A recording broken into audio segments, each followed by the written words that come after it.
बिस्मिल्लाहिर्रहमानिर्रहीम, अस्सलामु अलैकुम। आप देख रहे हैं MB न्यूज़ और मैं हूं मोहम्मद अहमद फजल। शामिल करते हैं news headlines. Field marshal Syed Asif Munir दौरा अमेरिका पर रवाना है। उन्होंने अमेरिका के दौरे के दौरान पाकिस्तानियों से मुलाकात की है और कहा है कि पाकिस्तान और अमेरिका के दरमियान बरादराना ताल्लुकात हैं और हमें इन ताल्लुकात के बाहमी फ़रोग़ के लिए काम करना है। मोदी और सदर ट्रंप का 35 मिनट का टेलीफोनिक रब्ता हुआ है। मोदी ने ट्रंप को ऑपरेशन सिंदूर से मुतालिक आगाह किया। मोदी ने ट्रंप को बताया कि भारत ने कभी सालिसी कबूल की है, ना भारत कभी सालिसी कबूल करेगा। ईरान ने इसराइल पर 20 मिसाइल दागे हैं। ईरान के इसराइल पर हमले, हलाक सिहूनियों की तादाद 24 हो गई है। ईरान ने इसराइल का मोसाद हेडक्वार्टर भी तबाह कर दिया।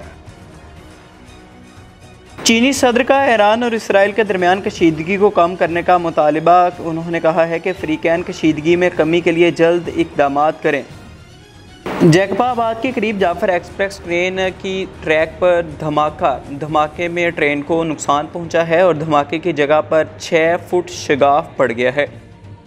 हेडलाइंस आपने मुलाहिजा फरमाई हैं। फिलवक्त इतना ही। देखते रहिए MB न्यूज़।